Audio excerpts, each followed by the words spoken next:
trying to cover up. Ali won't exert himself while Lyles against the rope. But Ali smells blood. Against the Ropes podcast.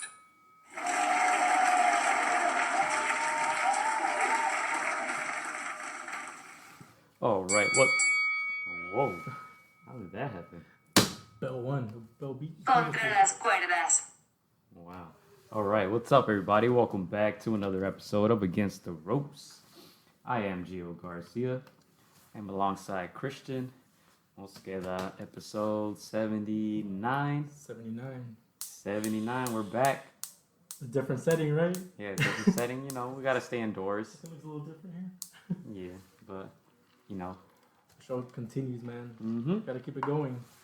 What do they say in boxing? You gotta adapt to whatever comes your way. You don't adapt, you don't win. Mm. All right. What do you want to start with, man? Because there's not much boxing going on. Yeah, there's not a lot going on. Some stuff that has happened outside. I don't know if you want to start on a sad tone. I know we did just lose somebody. We'll wait for it. We'll I think we'll wait for it. You know what? Say that one for later. What I'm going to start with is a fight that may still happen in May. Okay. It's not looking likely, but Usyk against Chisora. That was good doing it. Alexander Usyk against Derek Chisora. May 23rd is supposed to go down at the O2 Arena in London. When I heard about that, I was excited. These are two named fighters. Like, you talked about how Usyk needs a good challenge in the heavyweight division. I'm actually more excited for this one than the Joshua. See, who's he fighting?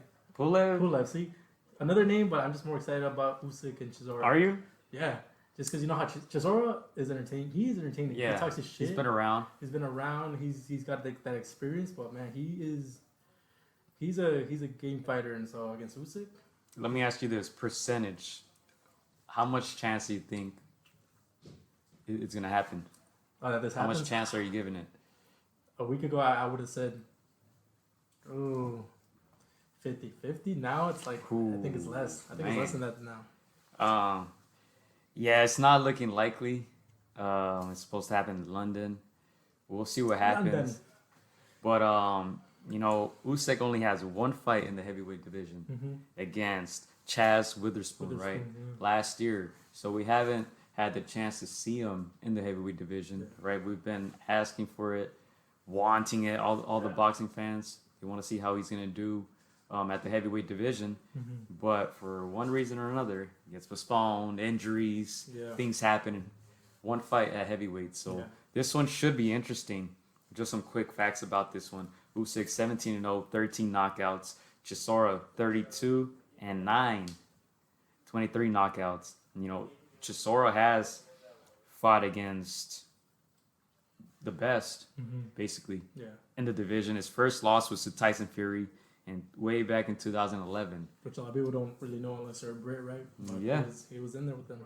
He was there, and his other notable fights were against Vitaly Klitschko, David Haye, twice against Fury, Pulev, and twice against Dillian White. Now he lost most of them, but like you said, he's still a veteran, and he's still relevant. Yeah. Like you said, he's still entertaining. Yeah. So he's been there with some good names. I didn't know he was in there with Vitaly.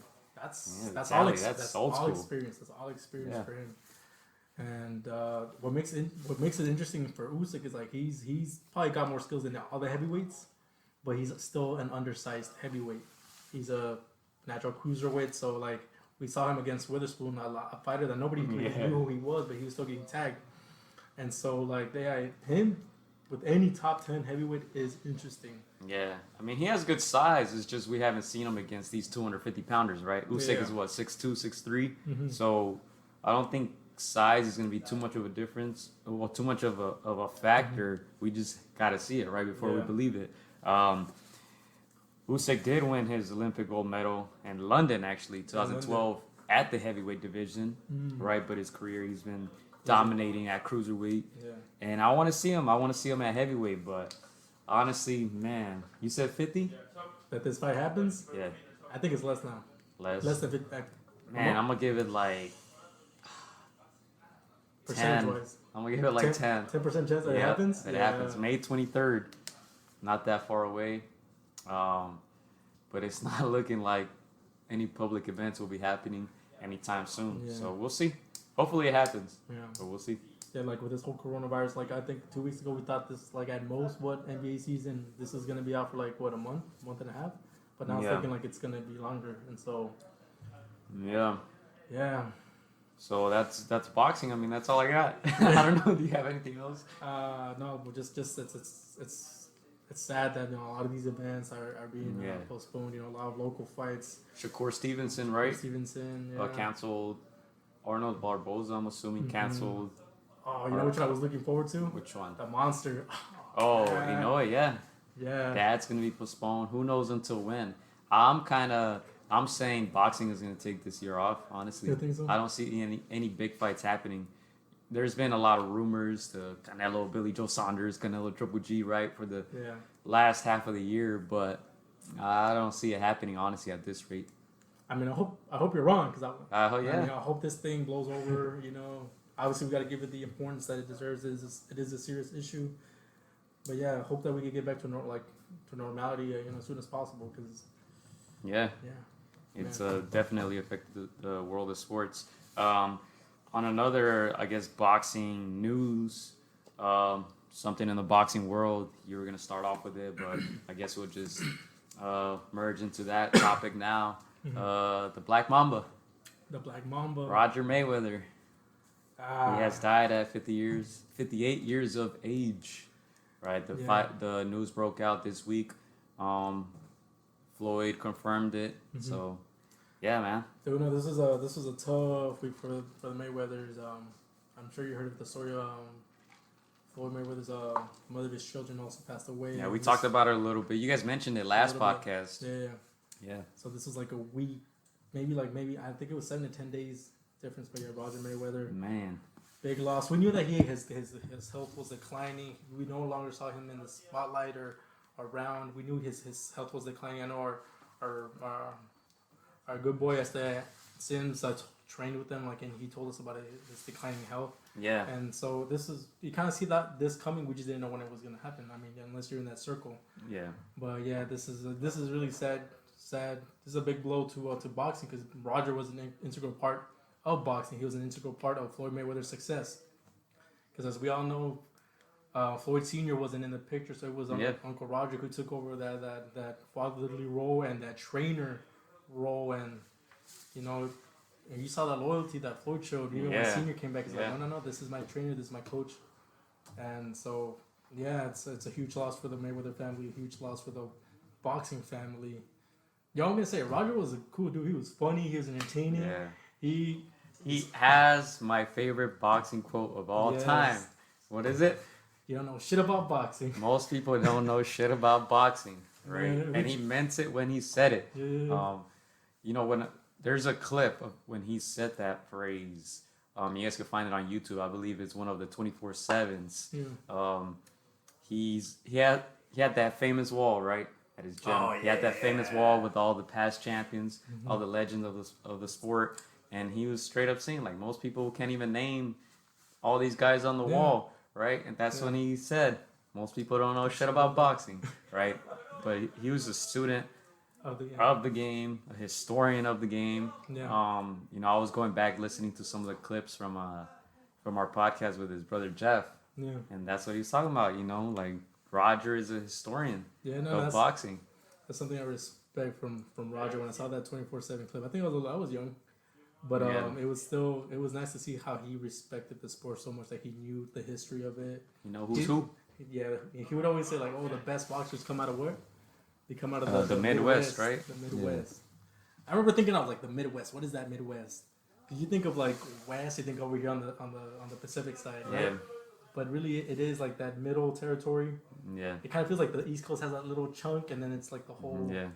So he's pretty much talking about Detroit, Michigan. The Kronk Gym is in Detroit. Yeah. So we'll talk a little bit about that Kronk Gym with some of the assignments that we had. Right. But yeah. Yeah, but just to talk about Roger Mayweather a little bit, he was active from 1981 to 1999 as a boxer, 2-division world champion. He won at 126 super featherweight, and he won at 140 light welterweight. Some of his notable bouts include Julio Cesar Chavez twice, Costa Siu, Vinny Pazienza, and Pernell Whitaker. Right, so that was him as a boxer. Obviously, you talked about his training career with Floyd. He was there throughout his whole career. And just to go back to a little bit about what Anthony Sims Jr. said, had been struggling with diabetes, things like that. You know, his health wasn't always at 100. But Anthony Sims did clarify when he was there on our podcast. I think it was the first time. He said, you know, I've never seen Roger do drugs because that was what some people thought. Oh, he's on crack, he's on this, he's on that. But he clarified, I've never seen him do drugs. When I lived with him, you know, when he wouldn't take his medicine, his insulin or whatnot, you know, that's when his diabetes would act up and it would make him go a little crazy, right? That's why sometimes he would act the way he did, right? But he said, just to clarify, like he never saw him do drugs or anything like that, right? That struggle with diabetes was ongoing, you know, throughout his life. And yeah, I mean, it's from what I understand, it was just his health was deteriorating, right? I didn't read too many details about it, so I don't know. Yeah, I think it was just that. I mean, maybe some of it has to do with like some of the damage he took in the sport of boxing. I didn't even think about that. We've seen it happen, you know, throughout the years, and we have to remember that Roger fought in a much, I would say, a much more physical era, you know, where a lot of the focus was like on boxing and taking a punch, and you know, it wasn't really too concerned with as much as a defense as it is now. So it was that era was very entertaining. You know, you would see a fighter take a lot of hits, especially the Midwestern fighters, the Philadelphia fighters, the Mexican fighters, the Hispanic fighters. Like they would take leather to give leather, you know. So yeah, that Roger, honestly, he was a warrior in there. We saw him. He named some names: Chavez, Pernell Whitaker. What was the verdict on that fight? Like, I can't remember off the top of my head. I can't remember if he was knocked out or. Yeah. I can't remember if he was knocked out or if it was a UD. I can't remember, but I'll look it up actually. Yeah. But I'm assuming Sweet Pea won. I'm assuming because he didn't. He had one of the best defenses. Sweet Pea doesn't have too many losses. Yeah. But yeah, no, it's a blow again to the boxing world. Again, Roger, hate him or love him, he was an integral part of the sport, integral part of maybe one of the top 10 fighters in the history of boxing, and so yeah, he's gonna be missed, of course. Yeah, and back to your point about Sims Jr. I actually believe him. He had no reason to lie or to you know, and so. We know Sims is very, very honest, straightforward young man. So, and he was under that tutelage of Roger. So, yeah, Roger was a character, of course, nonetheless, like without a doubt. He was funny. Yeah, he was a funny guy. He spoke his mind. Not everybody liked how opinionated he was. You know, he was a controversial figure, like no doubt. I remember the. So unanimous against Pernell. This was in 1987. It was early. Oh, this is victory for Sweepy? Yeah. Okay. Yeah. Now Sweepy's that guy. Another one. Rest in peace. Yeah.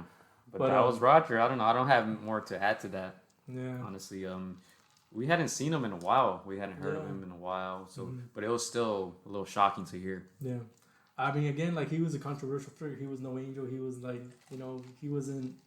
You know, nobody's perfect. One of my most memorable moments, of course, is when he jumped in the ring and went after Zab. Yeah. Oh, dude, that was the one I was going to mention. Yeah. My memorable moment. Okay. Oh, you go to it. I'll mention another one. Because you talk about, Floyd being undefeated, right? Yeah.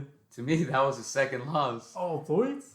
Oh, yeah. Okay, go. Because go obviously, if your corner jumps anywhere on the canvas when the fight is still going on, that's it, right? We saw that. Who was it? What's his name? Yeah, Carlos Molina against Kirkland. Remember that fight? That's right. So, what's his name? Is it Molina? Carlos Molina? He fought Kirkland. Yeah. Well, anyway, that fight, he was winning that fight.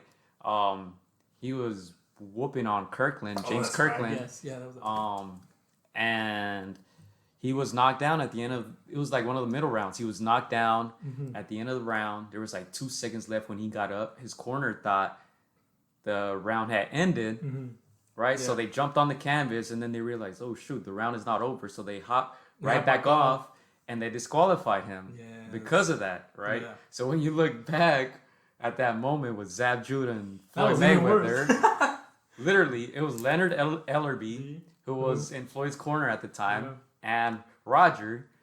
They jump into the ring trying to go after Zab Judah because Zab Judah, they perceived it as he was doing dirty tactics, rabbit punches, hitting below the belt, you know.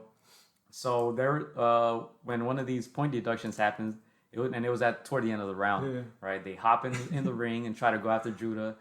A riot happens in the middle of the fight. And once they got that under control, they got everyone off the ring, and they continue the fight like nothing happened.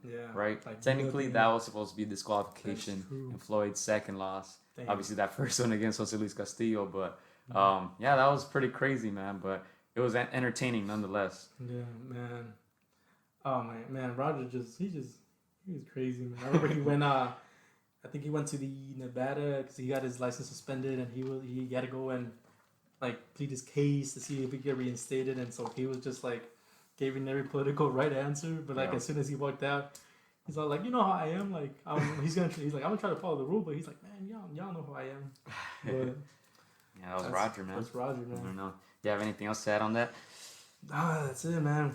58 years old, man. Roger Mayweather. Rest in peace, man. Rest in peace. Yeah, and just to move on to other stuff that has been canceled or postponed. All-Star Boxing.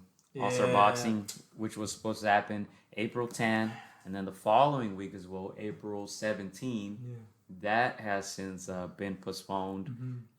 We saw it on All-Star Boxing's Instagram. We had heard already that it wasn't likely that it was going to happen, and then finally they postponed it. So for any updates, I guess follow All-Star Boxing on Instagram, and we'll keep you guys updated as well. But anything for us March and anything April, it looks like it's been postponed, and even running into May, man. We'll see. Yeah, even running into May, it's like you need some time to prepare, right? And so, yeah, hopefully we get back as soon as possible. I was looking forward to those cards, bro. Like, real talk, like back to back. I was looking like, yeah, we got a show this week and then another one. Yeah, that was cool. Oh, never before done for us, right? Before we move on, hold up. Most people don't know shit about boxing. I was Roger. Hold on. Let me hit you with the real one before we move on. Come on, Roger. He's right, man. Boxing is a niche sport. I feel like once you know a little bit of it, like, I think a lot of people, I hear this a lot. Like, everybody thinks they're an expert at boxing. Everybody's an expert. Yeah. And so, I mean, it kind of makes sense why Roger says that. Yeah, and it made total sense. Like, he wasn't trying to be a dick about it. Like, he was just being honest. Yeah. And then there's that one story about Ryan Garcia, right? I think he posted it somewhere on Twitter or Instagram. And his mom told us too when she was on our show, about that famous wall, right? Yeah. When Ryan was there, he was just kind of like, oh, this is a young little kid. He doesn't know shit about boxing, right? Yeah. And Ryan actually knew, like, most of those guys, I think, but one. Yeah. But one of those champions. And if you look at that stuff, it's like black and white. It's like old school boxing, right? And then Ryan tells that story that he knew all but one. So then Roger was like, okay, like, that's respect. Because most people don't know shit about boxing. Exactly. And you do. So I say we make our own little wall fighters, and then if we get a fighter on, he's like, I'm gonna write that down. That's a good segue. I we're gonna skip some stuff here on my notes, but I say that's a good segue into classic fights, right? Yep. Classic fights. So I'm sure you've been watching a lot of old school boxing, a lot of tape. When you don't got anything to do, that's kind of like the go-to, right? I've seen some people have been doing it too on Instagram, posting like old school fights and things like that. So I was like, why not? Let's talk about it. Yeah. Let's watch a classic fight. Let's talk about it. Let's talk about a classic fight that we watched this week, and let the listeners know about it. Maybe you guys have watched it. Maybe you haven't. Maybe what we say will encourage you to watch it. Yeah. Right? Put a spoiler alert. Don't worry about that. Yeah. But do you want to start or you want me to start? You start. You start. All right. So, my classic fight.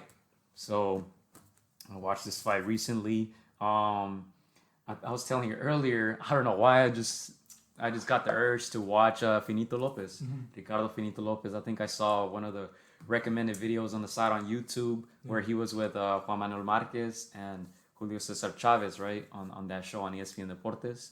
And I was like, damn, those are like 3 Mexican greats there, right? Yeah. But a lot of people do rank Finito very high because he was undefeated, right? He went 52 fights undefeated, right? He won 51. Yeah. And he had one draw, right? So I'm like, you know what? I'm going to watch this fight. Yeah. Because when you look it up, it says technical draw. Technical draw? Exactly, right? So let's explain a little bit on what was going on. So this fight, Ricardo Finito Lopez versus Rosendo Alvarez of Nicaragua. Right, this fight was in 1998. It happened in Mexico, I think Plaza de Toros, in Mexico City. Okay. So both guys were champions, right? Both guys were champions. Ricardo Finito Lopez was coming in at 46-0, 35 knockouts. Rosendo Alvarez, 24-0, 16 knockouts. Like I said, both were champions. Finito was on his 21st title defense. 21st of the WBC title. This fight was at 105 pounds, strawweight. Right, so you know those guys throw a lot of punches, action-packed.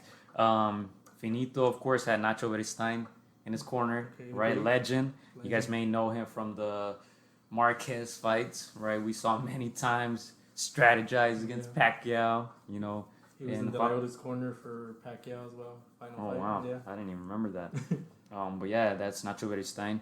And just to go into the fight a little bit, like I said, they were both undefeated. This fight was in Mexico. Let's just start with the first round. First round, there was 2 accidental headbutts, but no cuts, right? Not much action, but 2 headbutts that happened.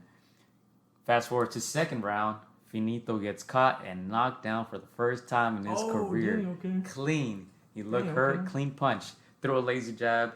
Alvarez countered with a hook over that jab. Boom. Laid out flat. He got up, survived, fought well. And it was a tough, rugged fight. The commentators kept saying it. We're not used to seeing this type of fight from Finito. You know, we see him dominate. We see him knock champions out.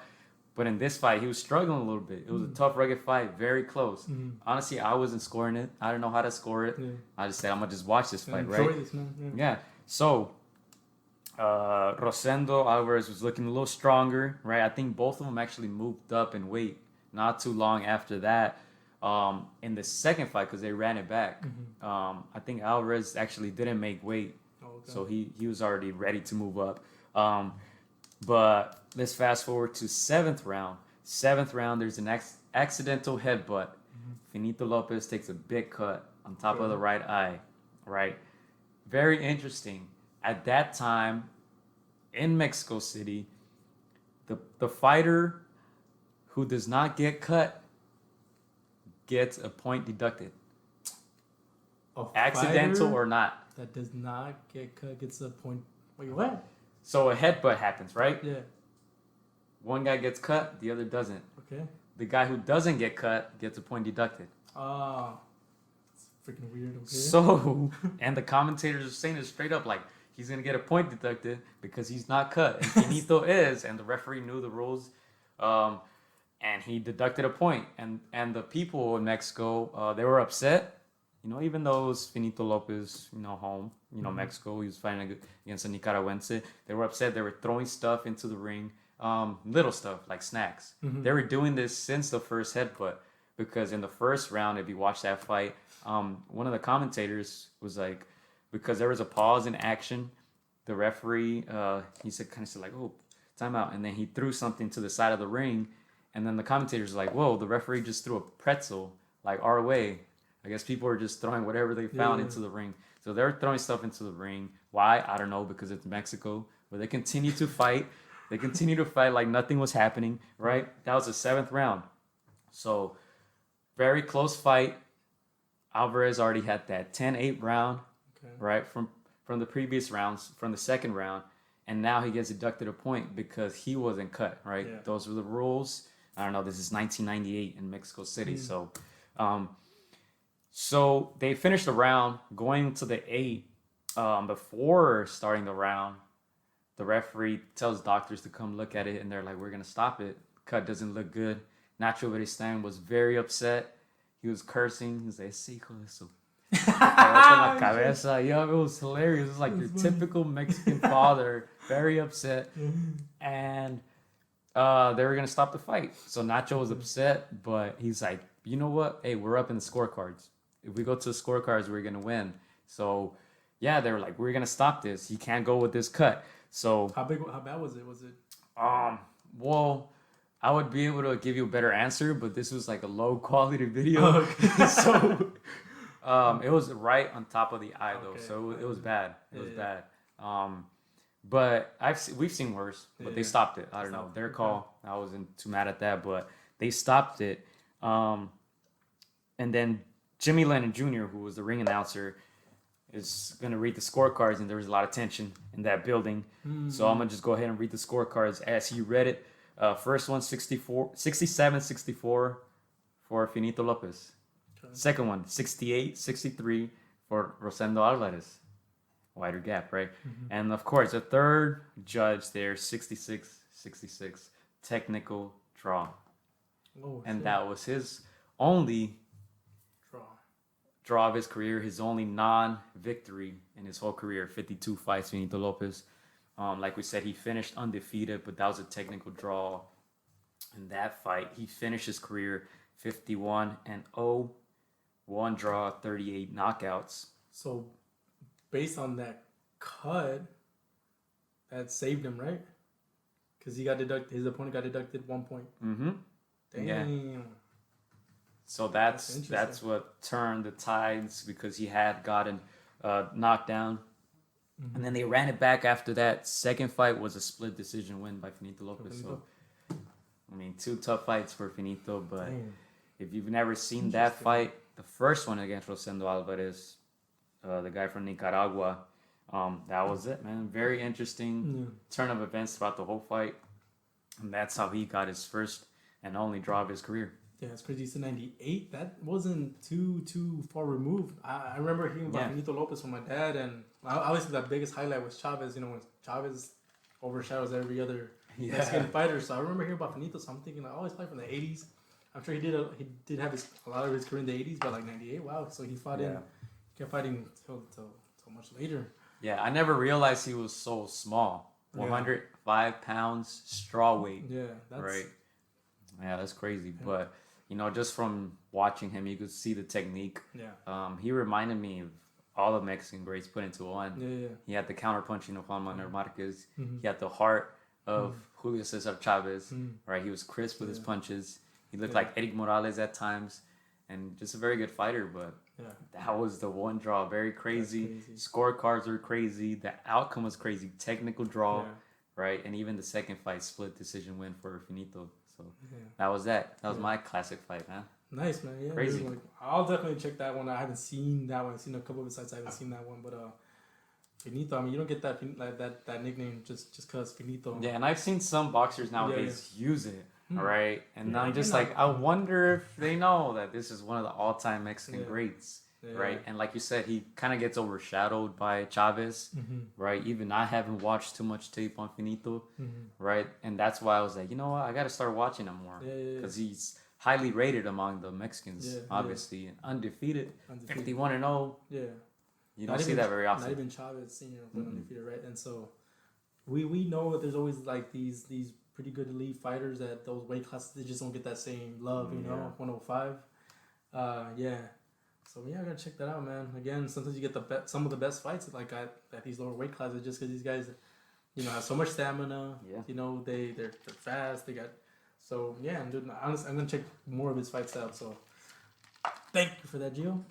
You know what? When I was watching, because I was just watching it, I'm like, this is not the most entertaining fight, man. I was just like, I'm gonna pick a new one.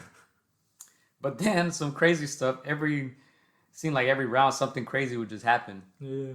And you know what's so great about that fight is we rarely see like these greats like struggle like that. Yeah. Like I'm gonna go ahead and post a knockdown on our Instagram page. You know, because when you hear about Finito, undefeated, this guy's nearly perfect, right? Yeah. But the way that he got caught and the way that he had to fight through that, is crazy. Like, he's just one of those guys who would find a way to win. Yeah. So he was hurt. Was he clinching? Was he hugging?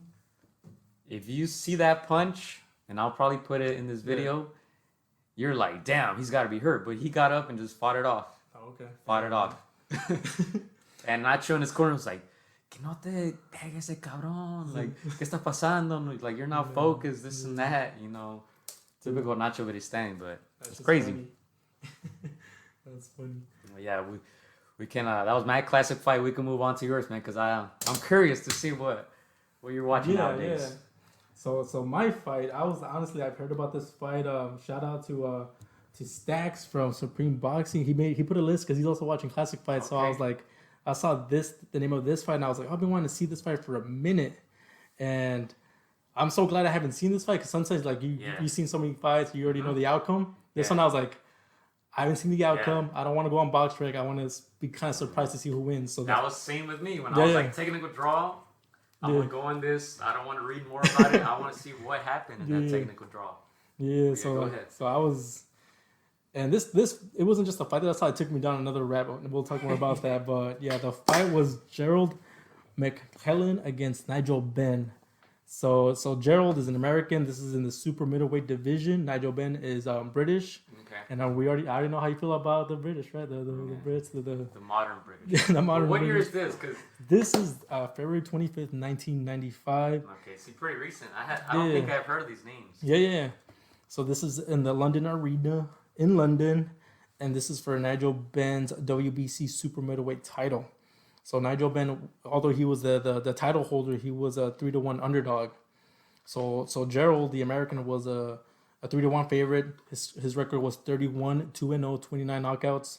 Nigel Benn was 39-2-0, and he had a similar number of knockouts. So like this fight was co-promoted by Don King and Warren. And so like, oh man, it was a good promotion. Like you just saw they knew this fight was gonna be kind of like the Marvin Hagler versus Tommy like Hearns, where like they both had knockout power. They both knew there was no way they were gonna win this was gonna end in knockout. So that's what he said. 1995. 1995. This is in what? In London. London. All right. So this is what weight again? Super middleweight. For the WBC title. 168. 168. So this is a action packed scheduled for 12 rounds. It only went 10. Only went 10. Okay. But all right, let me break it down. The first round. Oh, let me take it back a little bit. Gerald, I don't know I'm sure you've heard about Julius Jackson. So Julius Jackson. Yeah, so Gerald had just defeated Julius Jackson the second time around. Julius Jackson, as a lot of people know, was known for having knockouts. He's that guy with old school names. Names. This is the guy with the flat top. This is an encyclopedia right here. This guy with the flat top, 49 and one at the time, 45 knockouts. Gerald had just beaten him, had just defeated the knockout artist. Kind of a little bit reminiscent of, when Loma beat Walters. Just go in there against the knockout puncher. Yeah. It's a little scary, but yeah, he took him out. So he's going in with that hype, like, oh, he's gonna get another. This would have been his fourth straight knockout. So, do you want to hear the decision now? Do you want to know who wins? Do you want me to break it in? Now break it in, because I'm intrigued. Yeah. So first round, Gerald catches. So there's squabbing. First round, they're squabbing. They're both trading. You could tell there's a little lack of not a lot of importance given to defense. So they're squabbing and they're letting their hands go. Gerald catches Nigel Benn against the ropes. Okay. And even when they said that, I was like, hey, catches him against the ropes and drops him, and he falls through the ropes. Oh, shit. So he falls through the ropes. There's this rule at that time. I'm not sure if it's still on now, but if you fall through the ropes, you get 20 seconds. Okay, yeah. 20 seconds to come back in, and then to get up, and so. So, I'm familiar with this rule because it happened to Bernard Hopkins. Yeah. Right, same thing. I think that fight was at the Forum against Joe Smith. Yeah. Fell through the ropes, and that's what they were saying. 20 seconds to get back in, if I'm not mistaken. Yeah. So same thing here, 20 seconds, but he doesn't use the 10. The ref doesn't count the 20. He just counts the 10. He makes it back in. Okay. And a lot of people say... With the help of anybody? No, he gets in himself. Okay. So paint the picture. Does he fall on the commentary table? Does he just fall off to the side? He falls through the ropes almost on the commentary table, but he's able to hold on. He's like staggering, trying to get back inside. He gets back inside. It felt like a long count, but he still made it back in the nick of time. He gets back in this fight, and luckily for him, there was not too many seconds left in that fight. So maybe like 5-10 in that round, yes, in that round. And so he's able to survive and back to his corner. And so that's round one. You're thinking like, when he comes back out, like this might end. This might be a early night for him. So he comes back in first round, second round, a little bit of the same. He doesn't get as tagged. It's still a Gerald round, so it's 2-0. I don't know like where you can see Nigel's bend. You can see his heart, his will get into this fight. Like in the middle rounds, it's all him. It's all Nigel, and you're like, damn, this guy was just about to get knocked out. It seemed like a little bit like he got lucky that the round ended, but he got back in this fight. Nigel Benn, Gio, he's like that. If I can name a fighter like him, it's like the guy that Anthony Sims fought. He's like that classic swarmer, like slugger that's just cutting down the ring, like, just breaking your man down. And Gerald McEllen, he's like that boxer puncher. So you can kind of see how that boxer he's starting to get a little nervous. He's starting to feel the pressure of that swarmer. And so that's what's happening. He's catching Gerald more and more and more. You could just start seeing the fight turning. 6th round. Fast forward to the 6th round. Gerald is looking tired. He's been getting caught here and there. Like he's getting caught. And it looks like he's breaking down. Yeah. Kind of like the way Cotto started breaking down against Margarito. It was like that. He just started breaking down. Yes. So you see Gerald go back to the corner, and he says something to his corner. You can't really hear, but it seems like he wants this fight to be stopped. Wow. He's not looking good. He's still boxing well, still moving, but it just this demeanor has completely changed. He's not the same guy in that first round that almost knocked this guy out. So you start to think like, oh, this thing is turning. Gerald is still ahead on the cards just because he's boxing. He's tagging him. He's getting caught, but he's winning the majority of these rounds. Or he's catching, yeah. And so 7th, 8th round, Gerald catches Nigel once again and drops him. Ooh. So this is like, oh shit, okay, he's gonna finish him this time. He's gonna finish him this time. Nigel gets up. He tries to swing, get a left hook, and his momentum just makes him drop. So, but as he's falling, he headbutts him. He headbutts him, and Gerald starts to flinch. He goes to the corner and he drops to a knee. So he drops to a knee. You're like, what's going on? Like you hear the crowd and they're booing. Like, oh, this guy's like just trying to buy time. Like, and so he's flinching. We see him flinching. 8th round, 9th round, he's flinching. So something's not right. Even the commentators like something's up. Something's going on here. 10th round, Nigel drops Gerald. Nigel Benn drops him. And you can see that Gerald is struggling. It looks like he's just not looking good. Again, he gets caught again. He takes another knee. Ooh. The ref starts counting.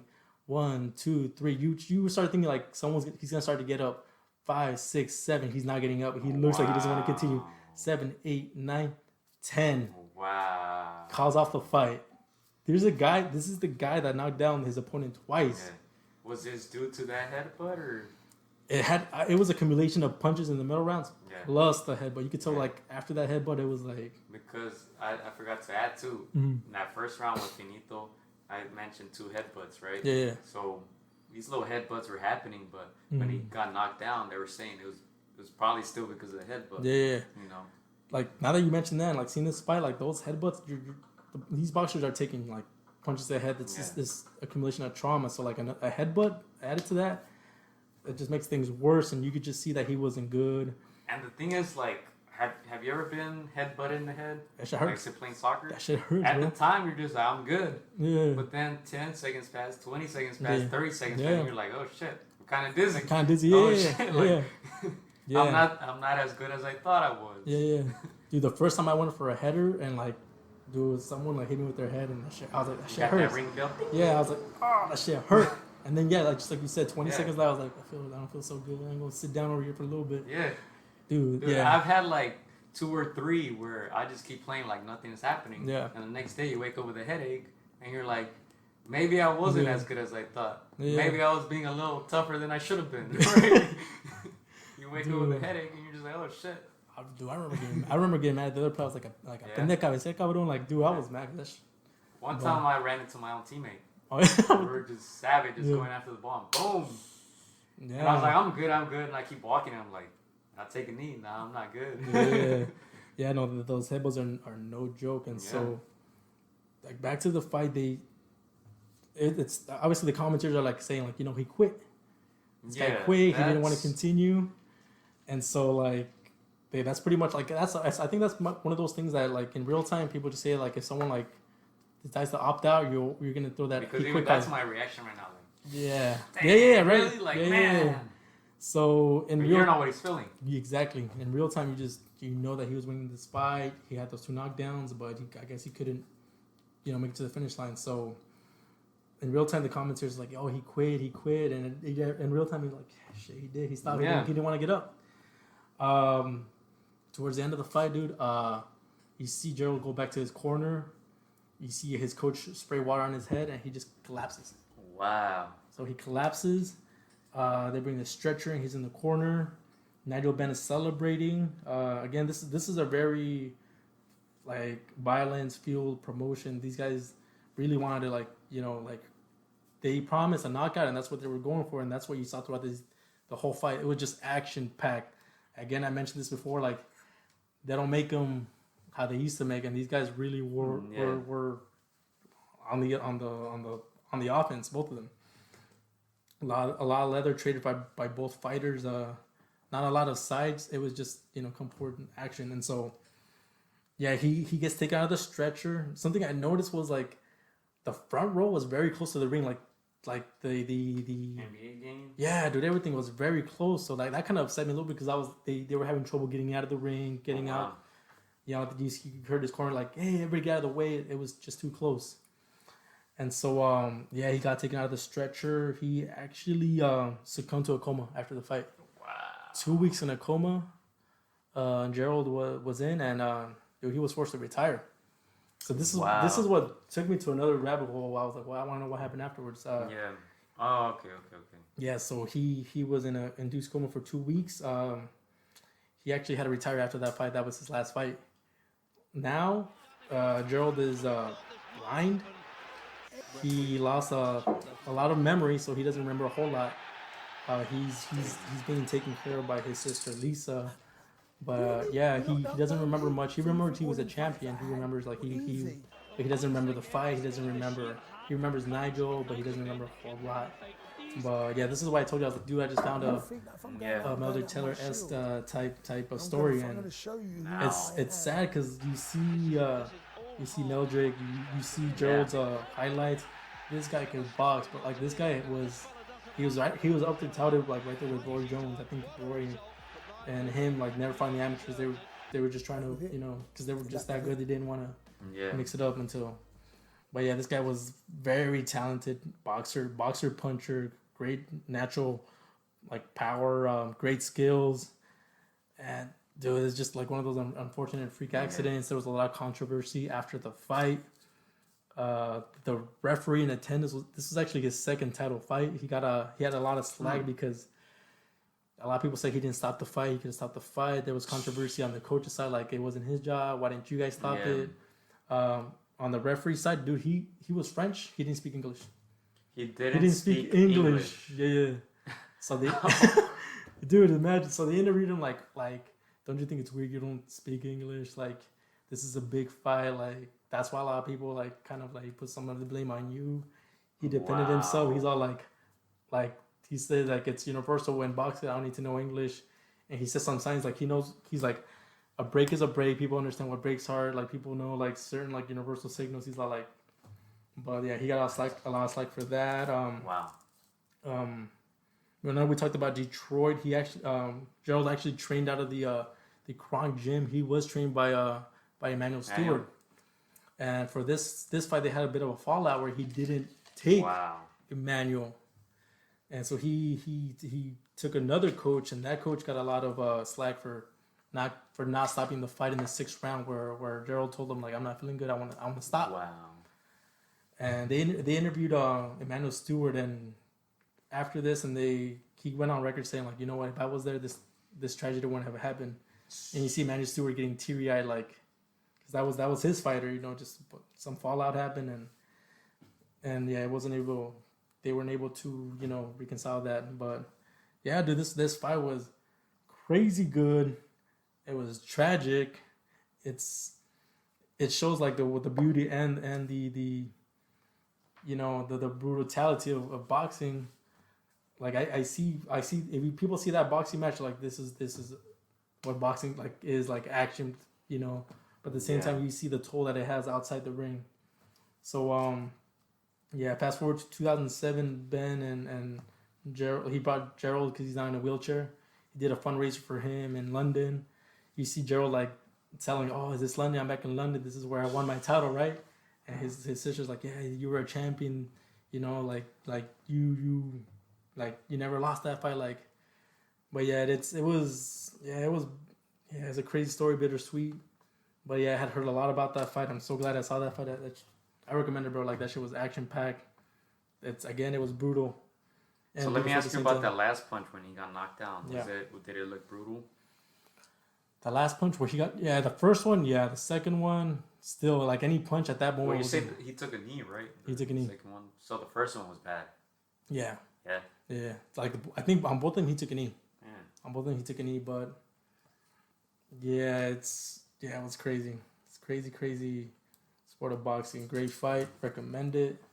Been wanting to see. I've been seeing that fight a lot in classic names of fights, and so yeah, man. This time the Brit came up on, you know. But man, crazy fight. Yeah, that's crazy because a lot of these fights or fights that people don't watch, there's crazy storylines behind it.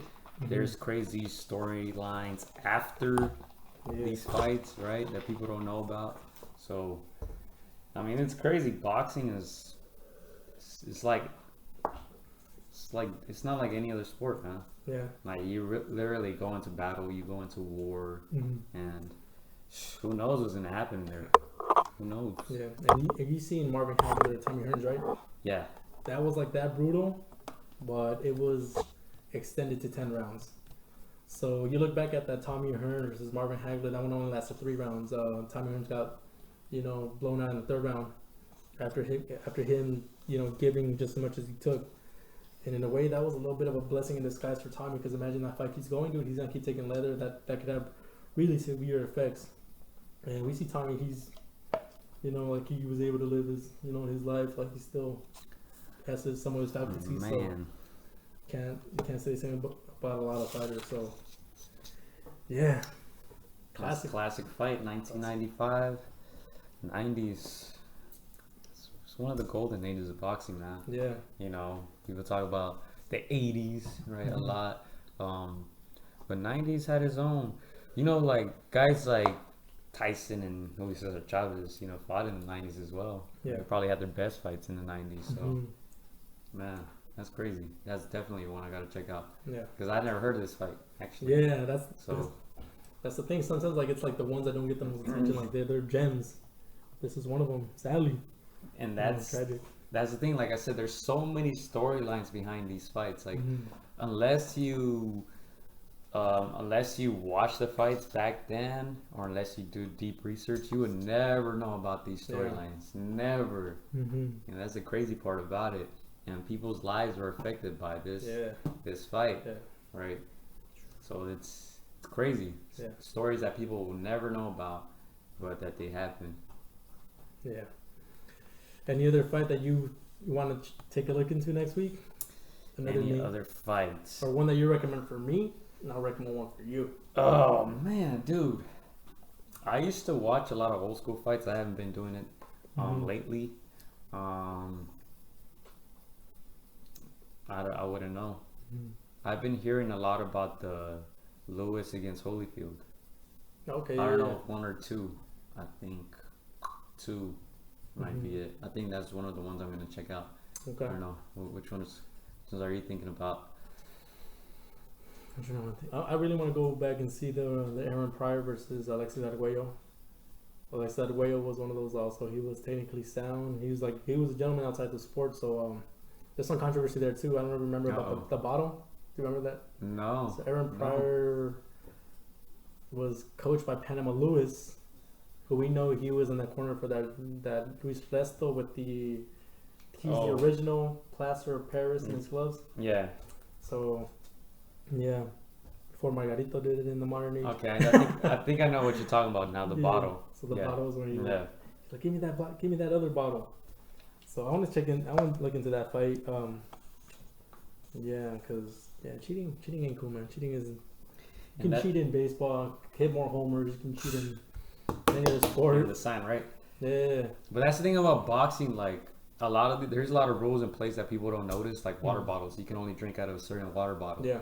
There's a point where I would only see these Nike water bottles in every corner, and you're like, okay, they're only allowed to drink out of that specific water bottle, right? They're not allowed to drink anything else. No Gatorade, no juice, nothing. Just that water from that specific bottle. And even the gloves, like we mentioned in the last podcast, once the fight is done, your gloves get taken off, and people from the commission take your gloves from the State Department. I don't know, whoever takes it, they take the gloves, and that's it. You wear the gloves, you put the gloves on in front of them, and you take them off in front of them, right? So all these cheating conspiracy theories and bullshit that you hear, I mean, y'all must not know shit about boxing. What were they saying that Tyson Fury's like glove was flabby? What was it saying? Like he would just. I think like one of the theories was that his he pulled it back a little bit, so like his that the tape was where his fist was, and the glove was like the rest. Just no hand in there, just hanging. I don't know. I don't even know how that will fucking benefit him. Like, people are just dumb like that, but you see a lot of that stuff online, right? Like, oh, this guy cheated to win, this and that. I mean, people just can't accept that their favorite boxer got beat up. Yeah. Do you think we're gonna see that in 2020? That fight? Oh man, I don't know. I posted one of the. They sent out a memo, Top Rank and MTK Global. You know, they sent on like a joint memo talking about all the rumors that you guys hear about the third fight. You know, disregard any of those. If they didn't come from us, it's not true, right? So they're basically saying we haven't discussed venues, we haven't discussed dates, right? Okay. And that's basically what they said. So it's not even on? Shit. And I found that to be, I was curious about that too, because whatever, Deontay Wilder came out and said, I want the rematch. And then immediately everyone was like, oh, there's a date already, there's a venue, this and that. It's kind of like, I don't know. But they have since, Top Rank and TK Global, you know, people in charge of Tyson Fury, the managerial side, you know, they have since said, if it didn't come from us, then it's not legitimate, basically. And then with this whole thing going on, who knows, man? Who knows what's gonna happen? Yeah, I mean, I know Deontay wanted to go right back in there. We went on record saying that's not smart. He needs a long break. I mean, he's gonna get it now, so like he just needs to like. Hold on, give me a second. Nah, think of Tyson. So what else we got? We're talking about Tyson Fury and Deontay Wilder, right? Yeah. Whether that's gonna happen 2020, I don't think so.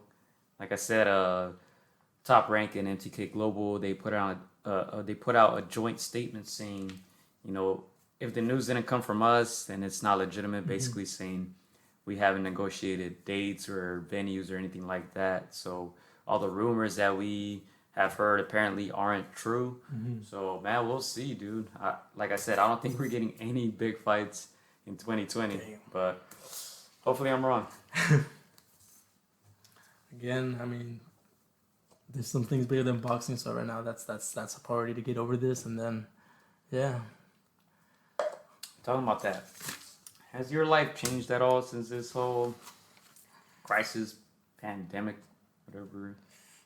Just a little bit, yeah. A little bit. Of course it has. I mean, I'm still gonna work. I'm blessed to work overnight, so I work overnight shift. I just have one client, so I go to his house, you know, hospice care, and take care of him. But like, no, I see it every day. Like I see, like with you guys, like you guys are at home. Can't really go outside. We're just, you know, taking as much precaution as we can, and so it's changed. It's a lot of craziness going on. Now we can't go. I mean, now it's like when you go to the store, try to buy as much as you can for like 2 weeks time. But dude, yeah, it's crazy time, man. What about you? Yeah, well, I guess I haven't been working, so Yeah. I get more time. You know, I try to look at the positives. You know, Yeah. I get more sleep now. Yeah. Before it's 5-6 hours. Now it's 8-9 hours There every you go. day. Yeah. Right? I have more time to edit. I have more time to watch fights. I have more Yeah. time to do, you know, the stuff that I couldn't do before. But like you said, I feel like a lot of people have been hit by it. Yeah. You know, mostly economically. Yeah. Just mentioning going to the store and not finding the stuff that you were able to find before, which I don't understand. Right? Why do people have to buy 2 months worth of toilet paper? Yeah. I don't understand. But I mean, hopefully none of you listeners are part of that group, right? I don't believe any of you are that dumb. But yeah, I mean, more than anything, like I said, take precautions. I don't think the people in charge know how serious it is, or if it's not serious at all. Yeah. Every time I hear information, it's like I feel like it's all over the place, Yeah. right? So you don't know what to make of it. I just try to stay home, which I like staying home. I like not doing anything. I never used to watch TV. Now I'm watching more TV, free time, things like that. But other than that, I mean, I'm chilling. Yeah, like you say, you have to look at the positives, look at the silver lining. Like, I do see. I've been working out more. I have time to work out more, man. Dude, I'm the opposite. I get too comfortable in my bed and I'm like, I don't want to get up, you know. But yeah, today I went to exercise for the first time in a week, so that was cool. Once you started, then it's just keep it going. Yeah. But I mean, I when I went on my run, it was nice to see like both parents with their kids. You know, they're like walking them and you know going on their bike rides at the park. They're hanging out with them. So a lot of like we live in a very workaholic, capitalistic society where like you gotta work Monday through sometimes even Sunday. So So it's nice to see people actually taking the time just to relax and just really enjoy just like what's important in life. Back to the basics. Back to the basics, right. And it's something I noticed when we went on our Euro trips. Like life is so much different over there. Yeah. Everything just a little bit slower. People take their time to enjoy just life. And when we get back to the States, like it's back to the routine. Monday, traffic, work. So it's in a way it's like it's a blessing in disguise that we can just chill, relax, and enjoy. We do have to have that social like distancing. Yeah. But is this far enough? This is we good. Group of what, 5 or less? No, 10 or less. So we're fine. But I mean that's not like the only bad thing. But it's nice that people like you. I think God said it best. Like one of our friends, he hasn't had a Friday, Saturday off in like 7 years, so he's enjoying his time with his son. So I mean, gotta look at the positives again. Yeah. And yeah, I feel like people just have to be responsible. Like I said last podcast, I thought washing your hands and using hand sanitizer was just the basics. Yeah. But I guess they gotta emphasize that now. We'll put a reminder, right? Wash your hands.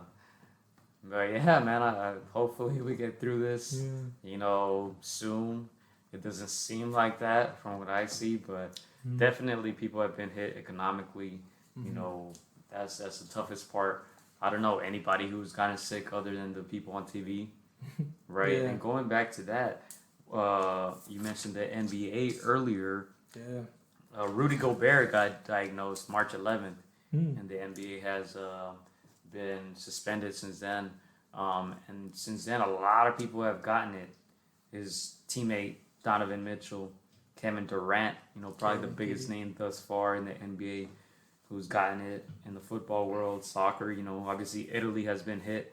Dybala was, I think, one of the more recent cases. I was reading Paolo Maldini and his son had it. And it's crazy because we were there maybe 2 years ago, 2017, at the end of that year, in that area in Milan, northern Italy, right? Beautiful place, but you can see how it spreads rapidly there. Think of LA, but even more congested. Yeah. A lot of people living in apartment buildings. A lot of people living in just concentrated areas, right? Not too much space between everybody. So, man, they've been hit, Italy. Yeah. They've been hit hard. So they already surpassed China, right, in the number of deaths? Yeah. So, I mean, just hoping for the best, dude. Yeah. It's crazy.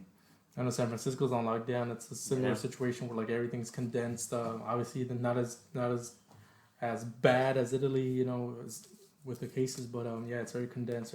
People live very close to each other, so yeah.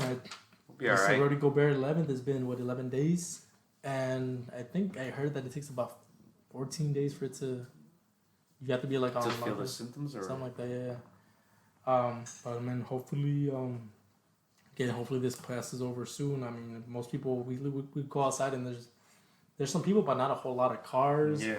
Like a lot of people. LA traffic is not LA traffic anymore. Yeah. So yeah, a lot of people staying at home, and so for the most part, you know, people are just staying at home. There's a statewide lockdown or statewide stay at your house, thing going on right over here in SoCal. So yeah, we're just trying to abide by that. But yeah, man, it almost feels a little surreal. I almost feel like we're in a movie. Yeah, like every day when you wake up, you're just kind of like, man, is this real? It's like it's like Edward James almost gonna narrate the story today. What's going on?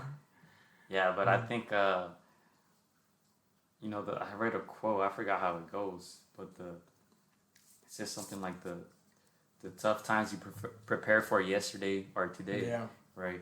I feel like everything, like all the stuff that you hear about since you're a kid. Damn. Obviously, wash your hands. Be safe, be healthy, eat right, work out. All that stuff is going into effect now. Yeah. I feel like as humans, our natural instinct since we're born is to survive. Yeah. Right. So I feel like now all that stuff comes into effect, and that's why I'm not too worried about it because you feel like, oh, I'm gonna be good, whatever. Yeah. But at the same time, there are a lot of people out there who, maybe their immune systems are more compromised. They're older, or this or that. And you worry about those people, man. Cause this is crazy. They're saying 50% of people in the U.S. might get it. Yeah. It's crazy. So, that's crazy. man, my only suggestion was just be prepared. Yeah. That's crazy because you see these things in movies, you see like a virus or outbreak, but you never really think it's gonna happen, right? So honestly, nobody government. You see it now, a lot of us, we were ill prepared. We don't ever think a virus is gonna spread this quickly, in such a rapid succession. So it's crazy, man. And it kind of just reminds you what other things are we not prepared for? We live in SoCal, San Francisco, the fault, That's the thing I never understood. It's I never understood that. The quote unquote big one was supposed to hit so long ago, and people still never took it serious. Yeah. You never saw people stock up on toilet paper or water like that. Yeah. They just ignored it. Yeah. But now everybody is in panic mode, right? But I don't know. Interesting times. We'll be all right though. We'll be fine. Yeah. Yeah. A wake up call, that's it. That's what it wake is. up call. I mean, to me, I think it's just a reminder for people to enjoy every day because you never know what's gonna happen, right? Yeah. If you didn't get that from the passing of Nipsey or the passing of Kobe, and this is another reminder, enjoy every day because you never know, man. Just have fun, enjoy have fun. To me, I see this thing, I look at the memes, bro. I look at the memes, I try to have fun with it. You're funny. I try to just try to smile and laugh and not be so gloomy. It is gloomy. 2020 has been a gloomy. It's been a gloomy year thus far. Like you said, the passing of Kobe, that one hit hard over here. 2020. It hit worldwide as well, and then this, it's shit. And you see these memes, what's next, right? But yeah, just try to try to keep yourself happy. Look at the positives, laugh, smile.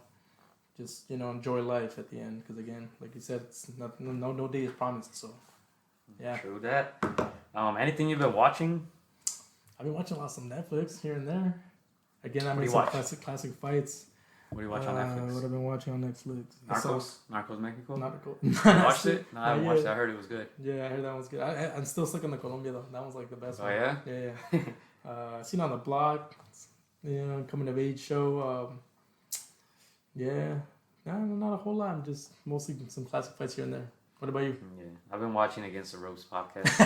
No, what's crazy? I hadn't had time to actually go back and watch our stuff. Okay. Because, obviously I listen to it and I'm editing, right? Yeah. You kind of listen to it, but I now have time to sit back and just turn it on, kick back, have a drink and actually watch the full episodes, right? I think that's pretty good. You know, gotta see what you're doing right, gotta see what you're doing wrong, all that stuff. So I have time to do that and just watch the same podcast. I gotta catch up on Mike's. I haven't watched the Eminem episode.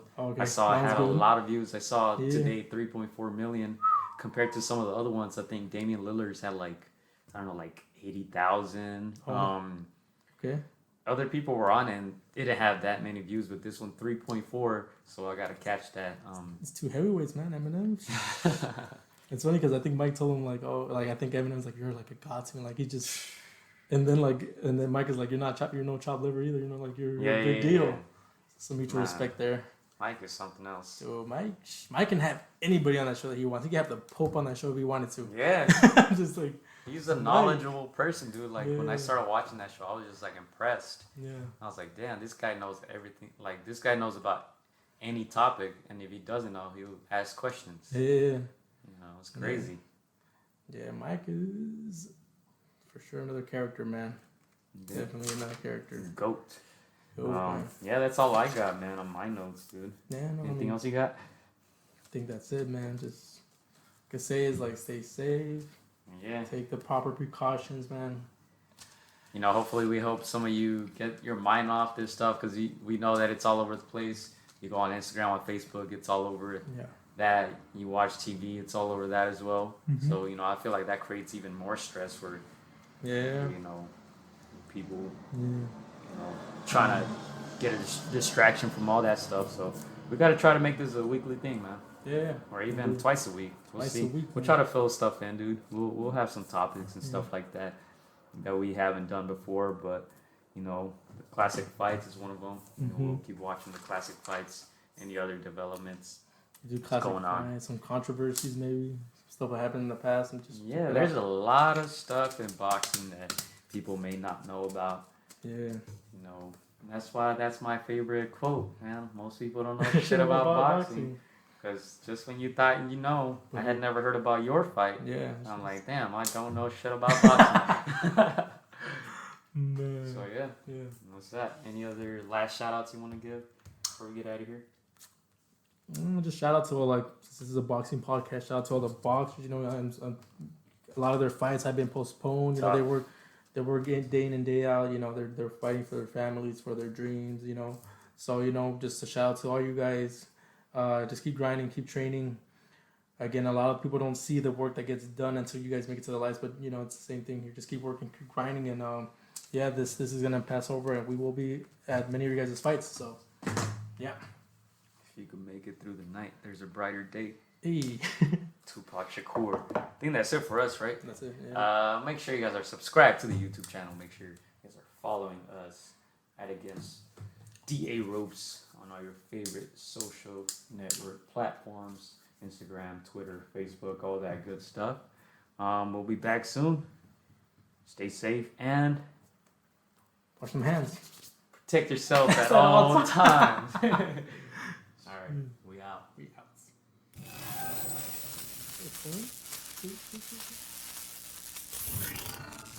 Michael, you already know I'm a fun guy. Hola amigos, soy Juan Francisco AtR. Quiero mandar un saludo para mis amigos de Contra las Cuerdas. Échenle muchas ganas. Un abrazo, muchas bendiciones. Shout out to Against the Ropes. You know what mine is? Let's box, bitches. It's almost fight night. Shout out to Against the Ropes. Thank you for the support. Keep doing your thing. You're doing a great job. So thank you and best wishes. Against the Ropes. Huge shout out to Against the Ropes. Against the Ropes. Shout out to Against the Ropes. Thank you guys for the interview, and hope to see you guys soon. Against the Ropes, always doing the right thing. Shout out to Against the Ropes, man. I appreciate you guys for having me, taking the time on y'all day. Against the Ropes, #1. Freddie Roach. Thank you very much.